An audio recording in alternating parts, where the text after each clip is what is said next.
Well, hello there. It's your old buddy, Admiral Teague. Welcome, welcome, my friends. Welcome aboard my flagship. We have a prisoner. We have taken very sick and dangerous man under arms, and we no longer have to worry about him. It's, of course, I'm speaking of the extremely dangerous and resourceful J.J. Abrams.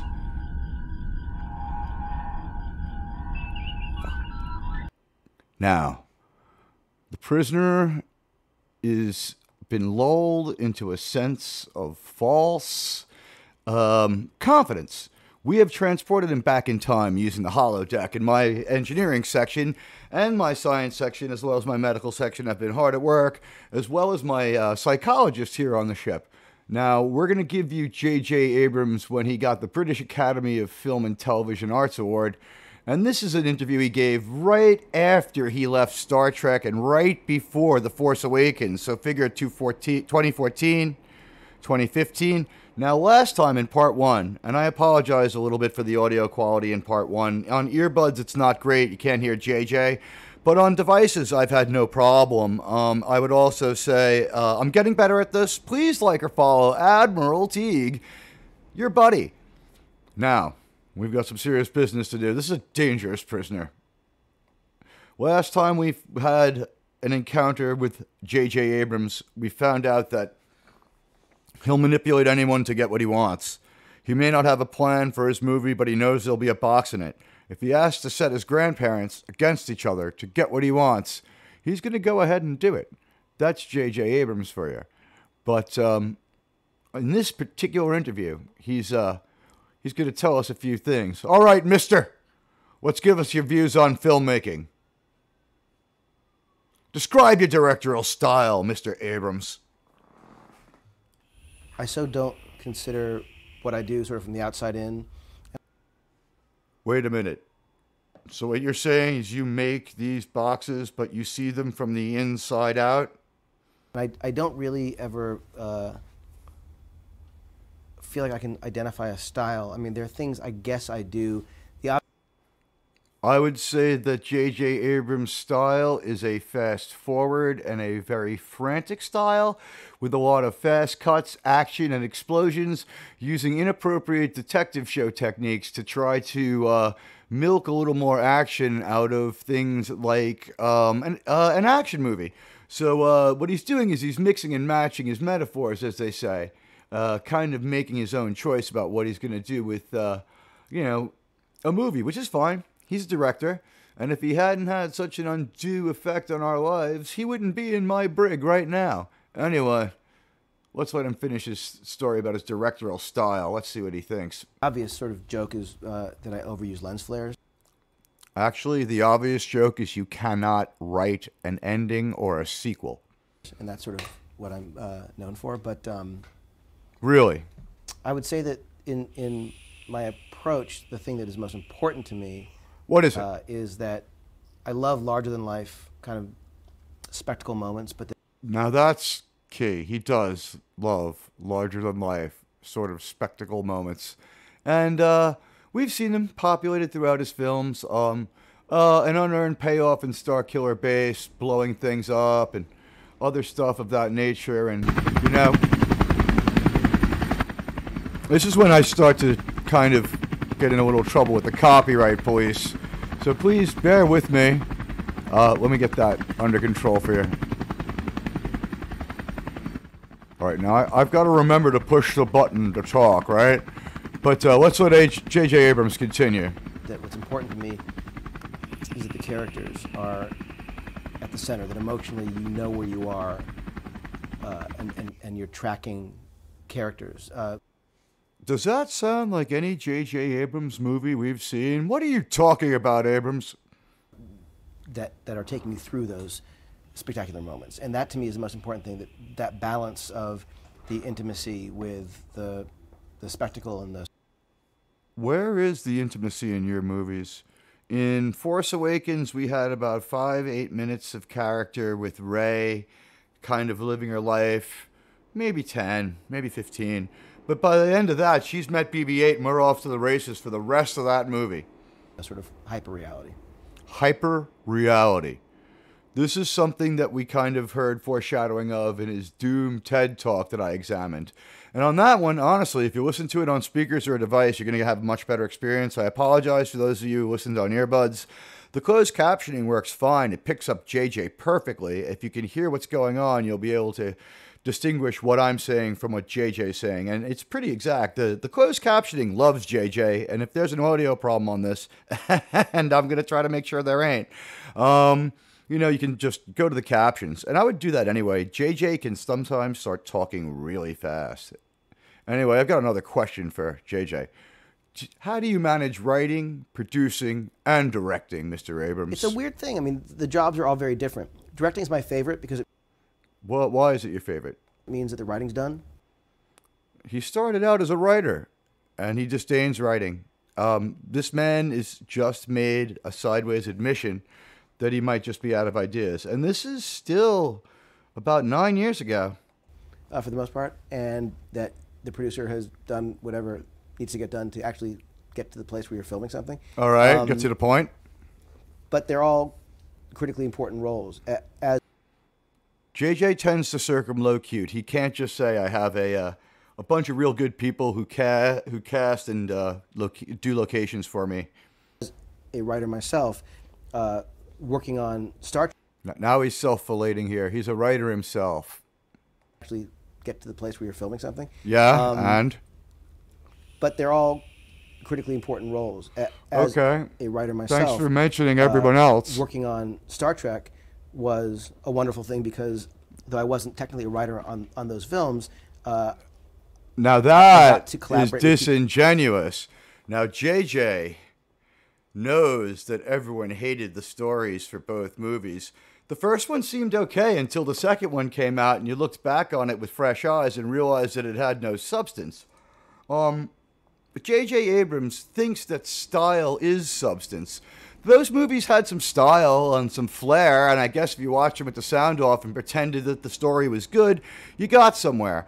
But tropes, how many parents did he kill in that movie? 2, 3, one from each, right? He gets Kirk's dad and Spock's mom, and we're only at like the 25-minute mark, and in the next movie, we kill Kirk's surrogate father.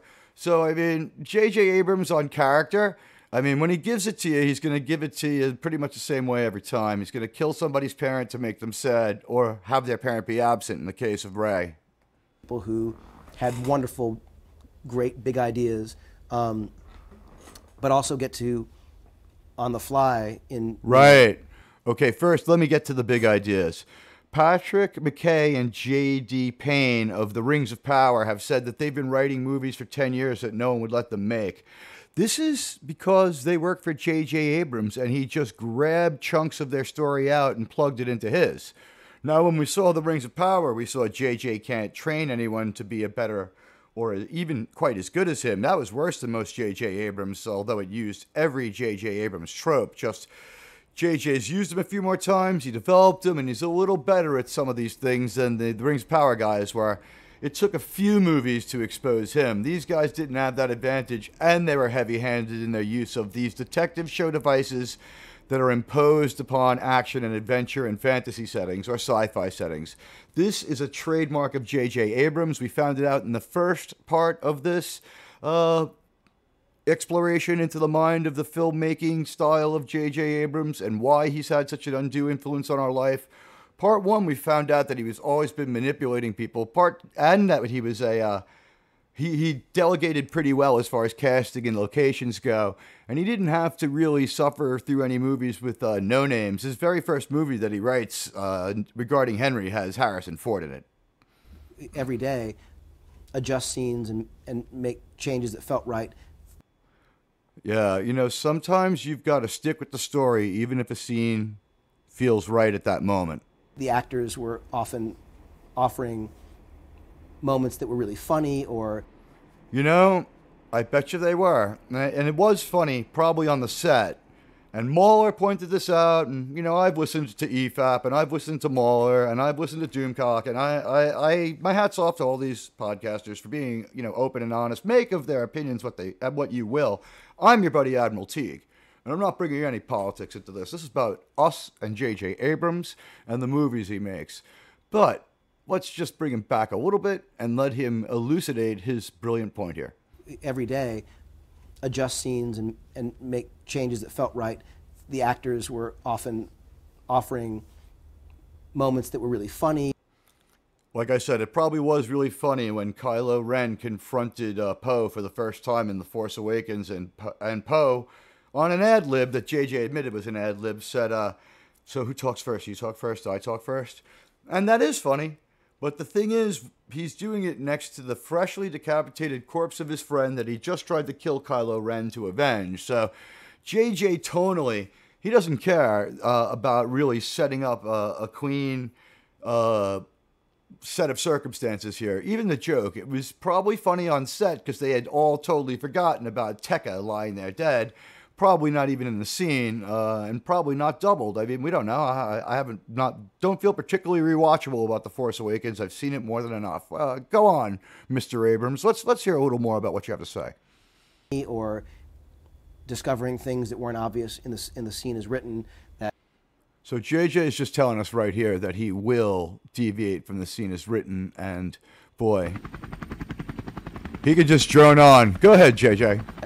Were great opportunities for continuing to track a character. On Super 8, which frankly I feel like I never quite figured out the script as much as I wish I had. Yes, that's an important point. In the movie Super 8 was the last good J.J. Abrams movie. It wasn't terrible. I left the movie theater in a good mood.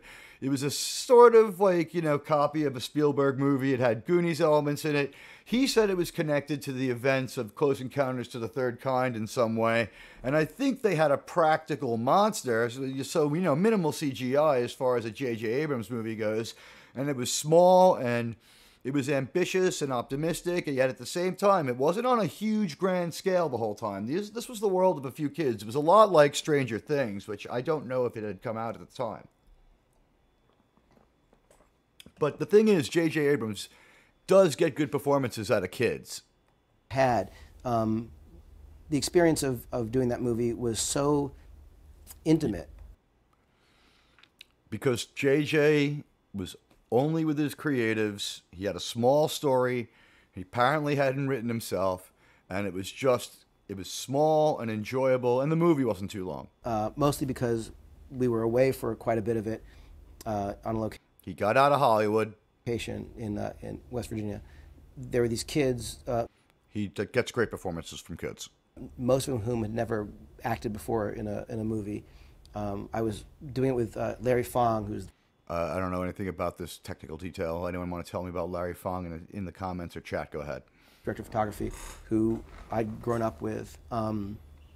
So it was... All right, so JJ hires a lot of his friends, although I would have to say technically that's worked out. He shoots a good film for the most part. It's the stories I have an issue with. It was a very kind of, you know, homespun, intimate experience, and that was wonderful. I'm guessing Harry Fong is gone because Force Awakens and Rise of Skywalker didn't feel intimate. He's changed cinematographers since then. I'm supposing. But I also knew as I was directing, we were going to go over budget, and we had to do everything we could to be responsible. So every time J.J. Abrams makes a movie, he goes over budget. He can't help it, and it's a bit of a shame.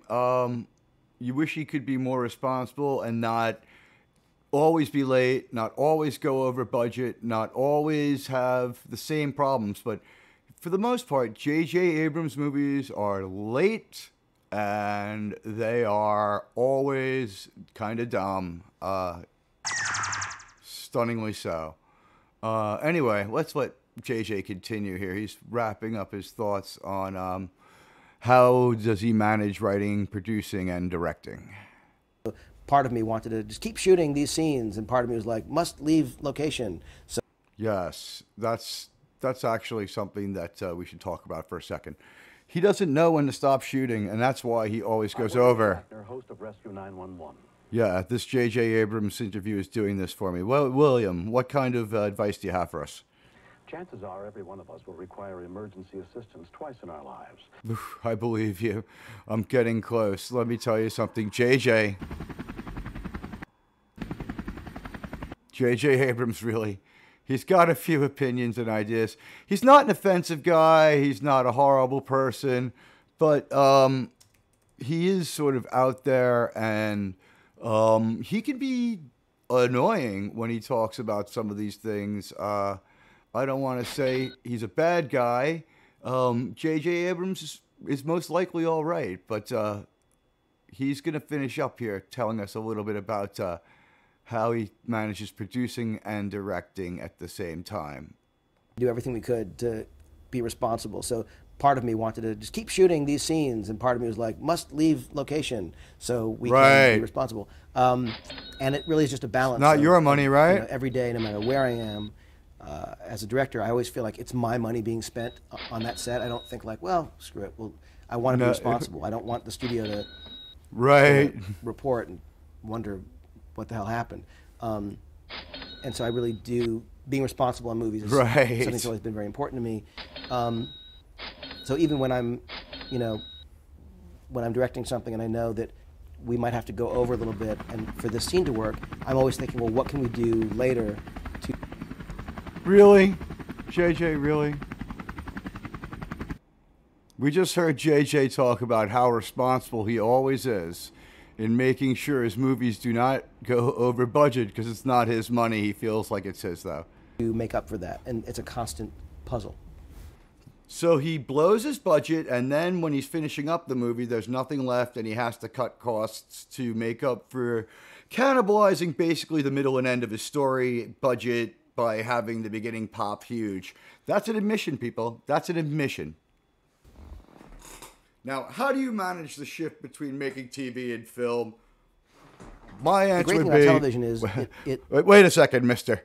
You were asked a question. Don't equivocate on me. The question is, how do you manage the shift between making TV and film? And I would say, not very well.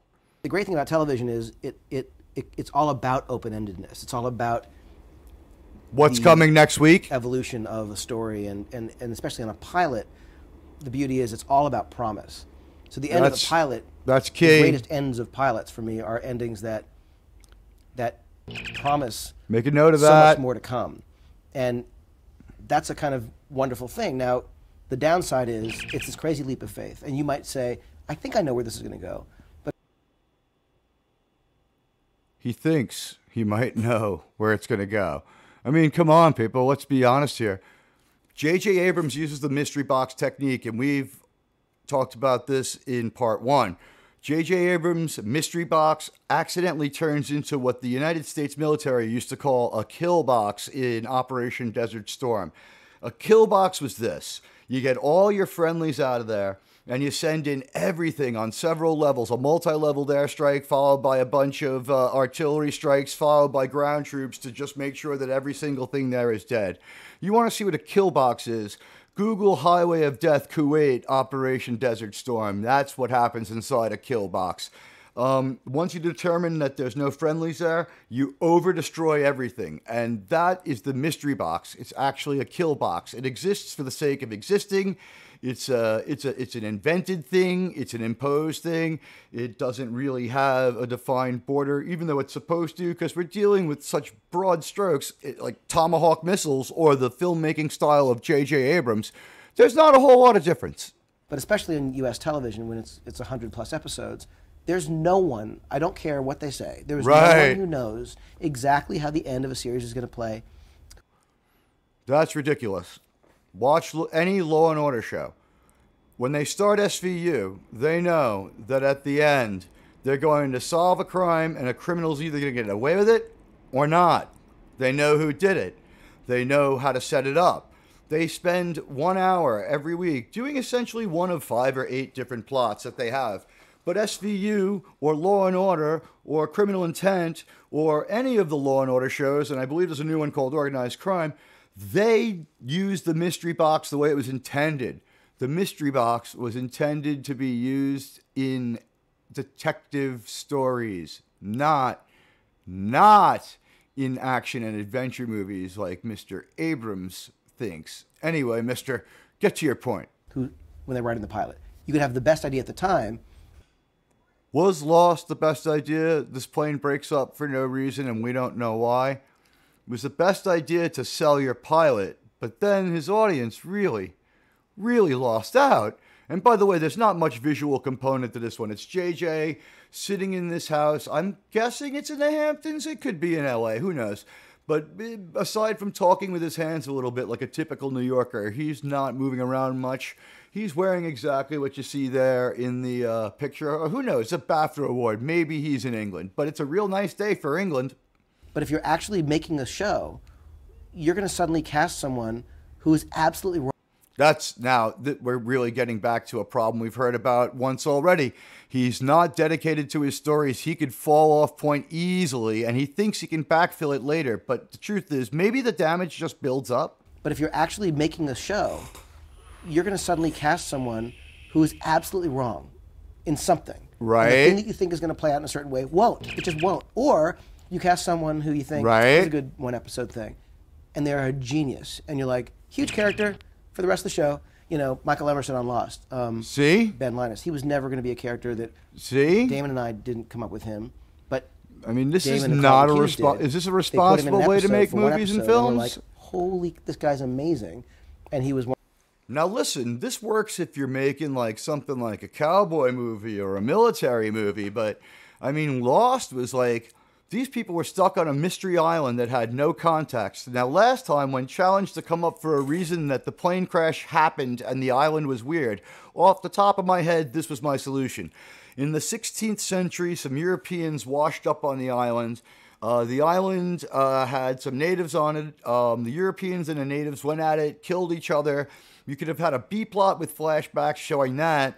The violence and the evil could have disrupted some sort of psychic time energy in a Twilight Zone sort of way. I mean, the show was billed as a David Lynch type Twin Peaks sort of Twilight Zone show, but one that was going to pay off. The Twilight Zone pays off. JJ thinks that the mystery is there just for the sake of mystery, and that's why he disassembled a tissue box and used it as a prop at his TED Talk in part 1 of this. One of the critical characters for the rest of the series. So I think that television allows for a more kind of free-flowing creativity. That's probably true. You could, hey, here come the local police right now. I wonder who on my block is committing a crime, aside from me, by making everyone listen to JJ. Sorry about that. So anyway, in a series, he's right. You could probably find a way to write your way out of it. But, you know, he does fall in love with these performances. If you come on the set that day and you're great, you might just be having a great day, and he'll commit to having you on and start writing into it, and we could find out later you're not a great actor. Or, you know, ask Dominic Monaghan what it's like to work for JJ. He asked to be written off Lost. We saw him less and less, and then he was finally gone. That guy was miserable doing that. Whereas films, by their nature, require a more kind of disciplined storytelling. Where now, JJ has said that he changed the opening scene with Tekka and Poe when BB-8 escapes the massacre at the village that Finn does not take part in. He has said that he rewrote that based on Oscar Isaacson's great performance and pithiness, and he was funny and quippy, but the tone was all wrong, as I said. There was a freshly killed corpse of his friend next to him, and he's cracking jokes. JJ didn't even get that. There's less opportunity for smaller, sort of nuanced scenes that might not be serving the main story and the main plot. And so for that reason, I think TV... He knows that he can't waste a lot of time on side stories and side plot, but he seems to do it anyway. It's strange. He is, you know, in many cases, kind of a more freeing form. I guess so, because after a certain amount of time, your production of your movie's done and you walk away from it, your TV show might go on, theoretically, 10, 15 years. But as someone who grew up desperately loving movies, that to me is it's always been my favorite format. All right, so like a lot of us, J.J. Abrams really, really loves movies, and he'll do anything to make one, and he's not necessarily dedicated to the script, and that's a key point. That's something you should remember. He's being his usual J.J. Abrams, but he's calm. This is not in front of a crowd. This is like a lone interviewer. They may have even given him the questions on paper. He is not at all hard-pressed or uncomfortable, and he's just sort of, giving us his take on all these things. Is he weird? Not as weird as last time. No card tricks yet. Nothing insane, but let's continue with JJ. We've got a new question for him. What's the best advice you've been given, Mr. Abrams? Let's see. I can't wait for this. I can't wait for this. Let's hear it. One of the best piece of advice Yeah. was from my dad, Yeah. who, when I was thinking about going to film school, Right. said it's more important that you go off and learn what to make movies about. Wow, that's good advice. If only he had heeded it. Than how to make movies. And so I ended up going to, leaving my... This part confused me. Okay, we're going to get into just a little bit of J.J. Abrams' biography here. Here, listen to this part. How to make movies. And so I ended up going to, leaving my home state. Now that was what confused me. J.J. Abrams was born in New York, and he grew up in Manhattan. So I don't understand. I was flummoxed when I found out his education was Columbia University in New York, and his undergrad is from Sarah Lawrence, which I believe was an all-girls school until the first year that he was eligible to go in. He graduates from Sarah Lawrence with whatever his college degree in 1989. He'd be about 22, which tracks with his age. He was born in 1965 or 6. Here's the thing. It turns out that J.J. Abrams just was bi-coastal, as well as possibly bipolar, but he was bi-coastal. Either his family moved to California after he was 10 or so, or he had family in New York City that he was always visiting. The point is, he wasn't moving to like Sheboygan where there was nothing. He had great familiarity with New York City and Midtown. He knew all about it, and he was describing stuff from the 70s like off the top of his head last time. So this adventure to a new city, it really is kind of in and of itself contradictory to what we've gotten before. And we're just about halfway through with J.J. Abrams here. And going to a different college, and it really did inform I don't get it. Certainly my storytelling. You see, if J.J. Abrams was in the style of what we think is a typical New York filmmaker here, let's think about this. I mean, if J.J. was like a normal New York filmmaker, we would have endings. They would just be kind of dark. I don't know. My awareness of different sort of social circles. And this is important. Socialization, getting to know people, and getting down with the right people. Like, he went to the right school, man. Sarah Lawrence, in this day and age, to have gone to a school like Sarah Lawrence, always known as very progressive. That's just the reputation of the school. You can Google it. We've got JJ here, he went to Sarah Lawrence. Good political thing to do, and a decent school. Don't get me wrong. And then he went to Columbia, which is a really good school. So, I mean, these things, they look great on your resume, and you have to have some largesse to pull it off. And be smart. I'm not calling them dumb. And things I never would have experienced had I stayed in Los Angeles. And then other advice that I've sort of gotten along the way. This should be interesting. I've listened to this like 5 times, but like really it's so immemorable that I don't have a lot of recall of what he says here.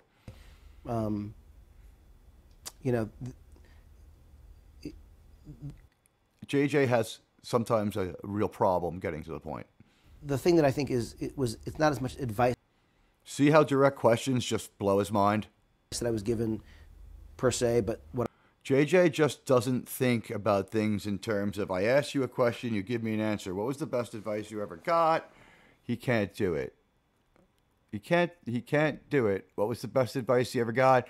He told half a story, he sort of self-interrupted, and now he's just kind of This is like, you know, Fred Flintstone when he tries to run. His legs are moving and he's about to gain some speed, but for a couple of seconds there, he just hangs in the air with his legs just spinning around, not really going anywhere, and then bing, he just takes off, and that's what he's going to do here.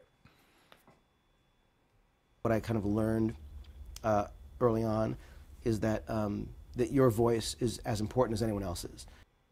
Now that's an arrogant statement if you're going to be making a sequel to the work of someone as great as George Lucas. So just leave that right there. I don't have to elaborate on that. I think we all know that.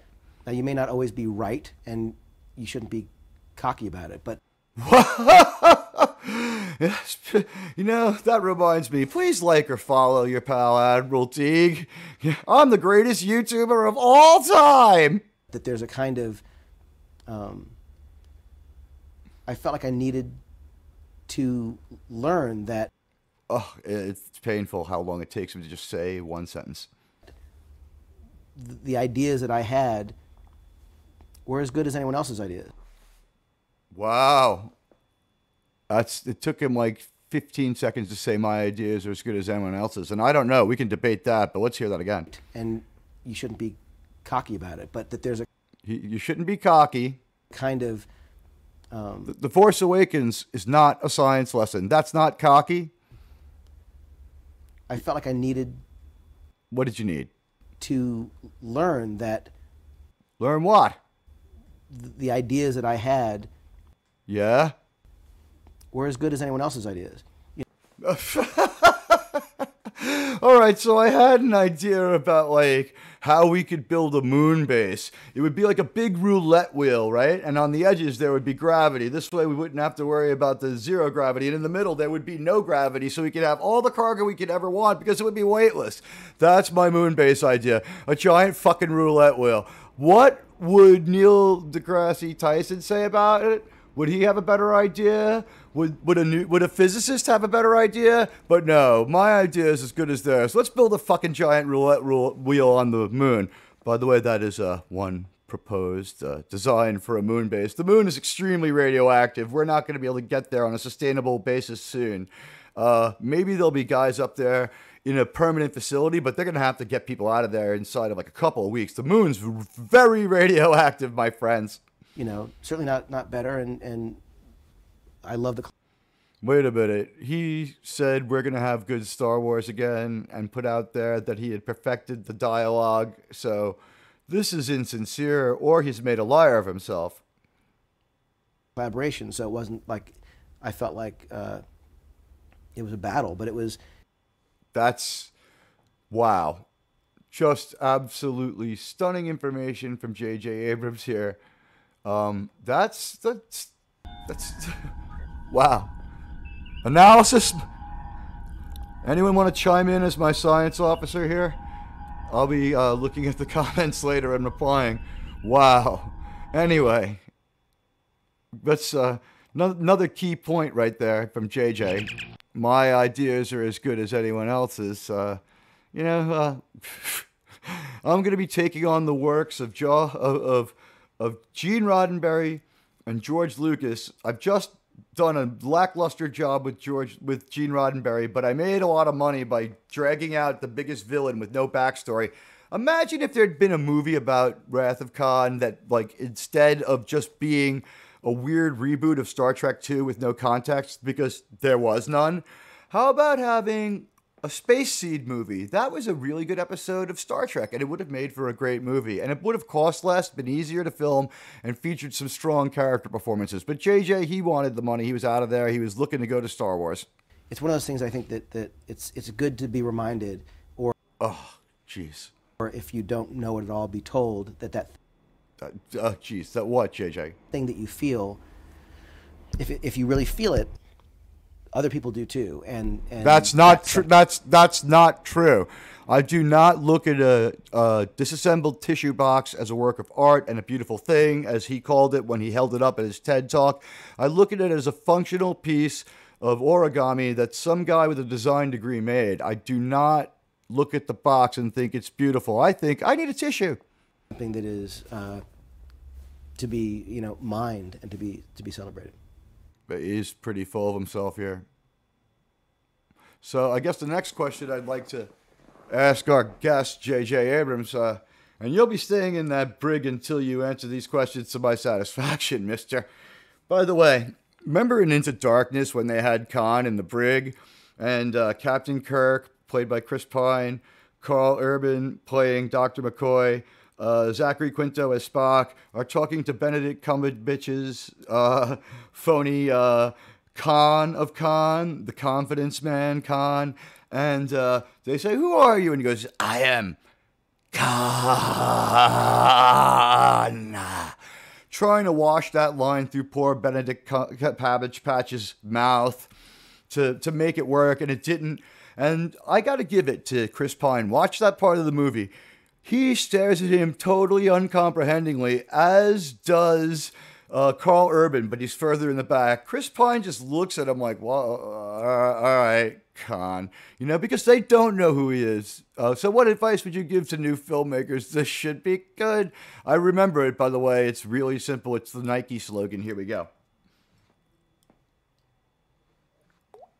It's funny if you look at kids now making movies JJ at this point is like 44, and believe me, 40 is hitting him pretty hard. Those 2 Star Trek movies were not well received, especially after the second one exposed the first one.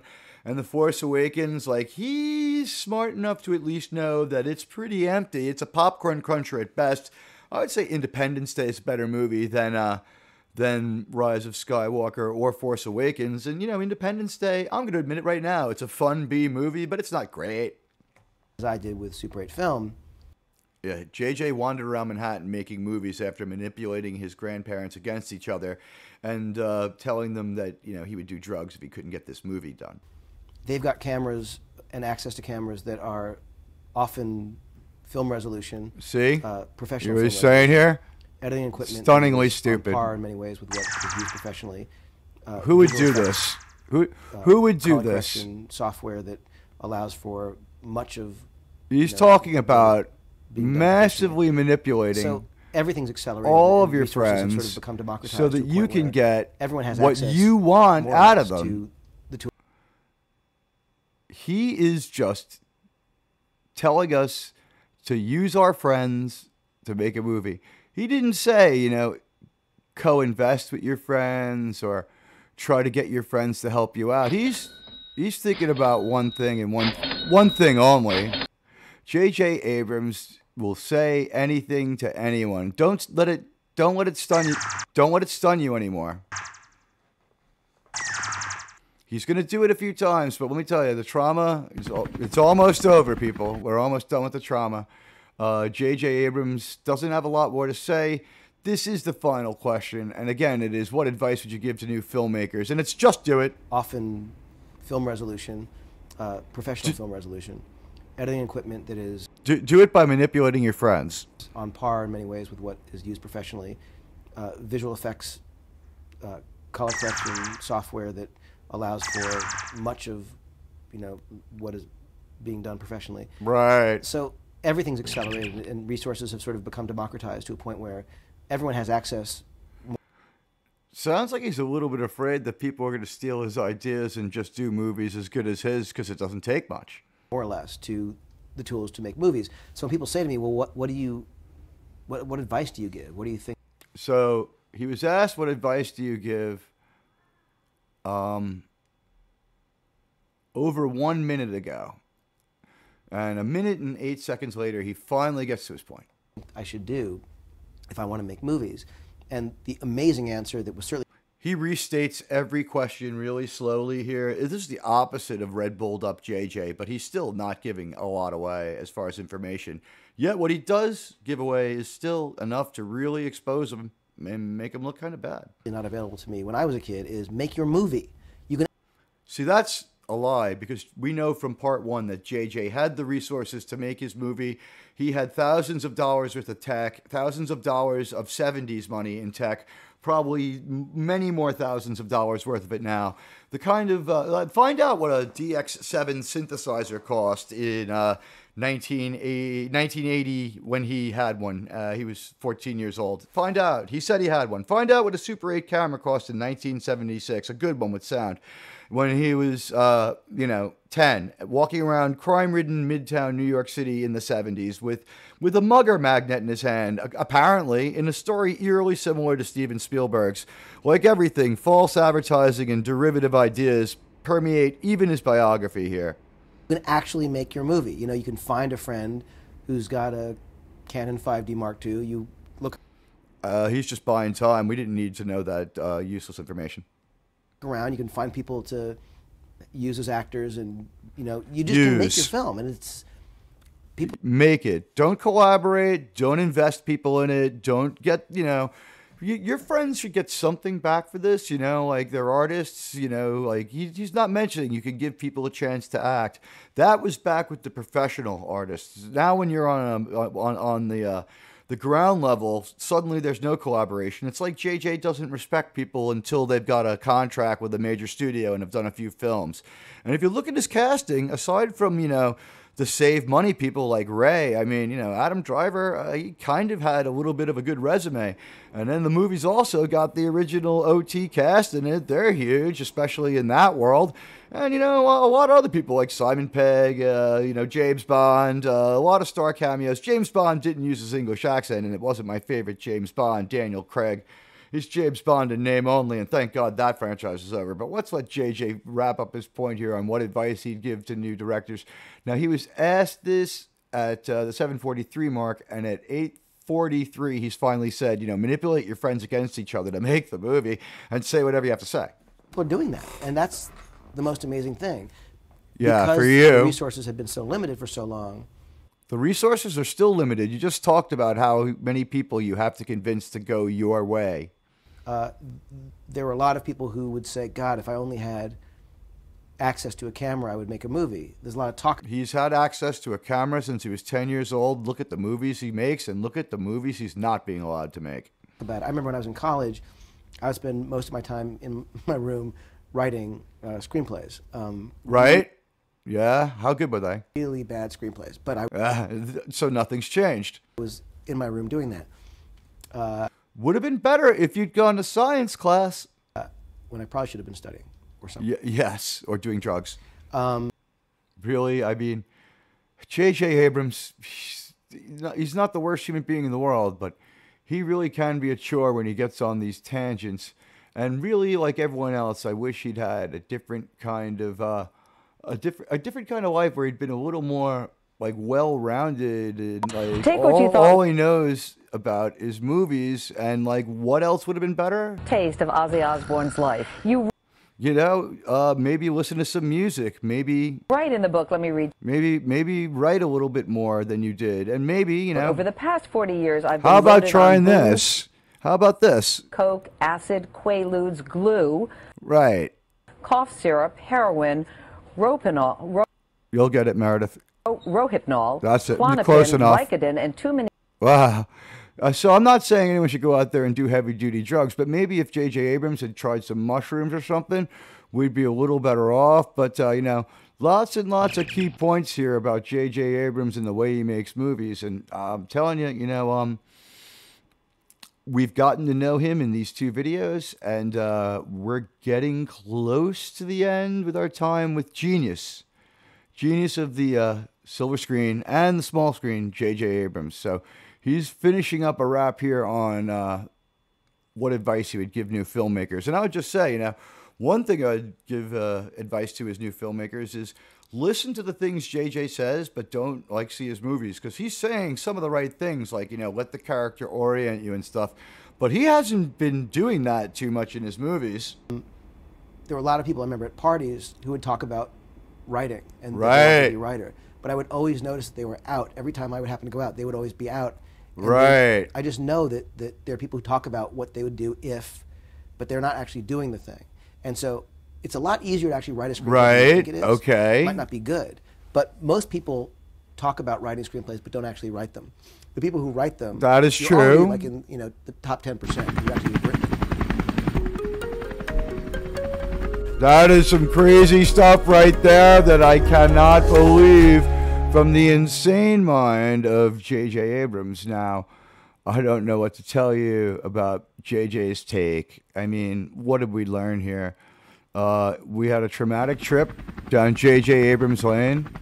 We learned about his focus on how much money is being spent on the set every day, yet at the same time, despite the fact that he's aware of this, every J.J. Abrams movie has gone over budget, and he's progressively made back less money than the time before. So, stunningly dumb things here and there from J.J. Abrams. Again, not the worst guy in the world, but I don't know how he deserves that BAFTA. I hope I was transformational enough for this to survive my copyright checks. A lot less information here than the stuff we got last time inside the kill box with J.J. Abrams, where he was a little more revved up on Red Bull. But, you know, we did see how lucrative his career has turned out with really substance substituted for style. He basically told us everything that he's been doing wrong for a really long time here. And, you know, to be quite honest with you, J.J. Abrams, again, not the worst filmmaker, not the worst guy, but holy smoke, man. I mean, some of these things that he is showing us, I mean, it's some bad movies and TV. At any rate, till next time, it's your buddy, Admiral Teague. It would be great if you liked or subbed this channel. A thumbs up would be great because it helps get the word out. I hope that we got the audio a little better this time, and I'm going to be checking that out before I put it up there. I'll be in the chat when it goes up live, if I can stick around. There are some things going on, but thanks for coming by, and may the force be with you always. Admiral Teague, out.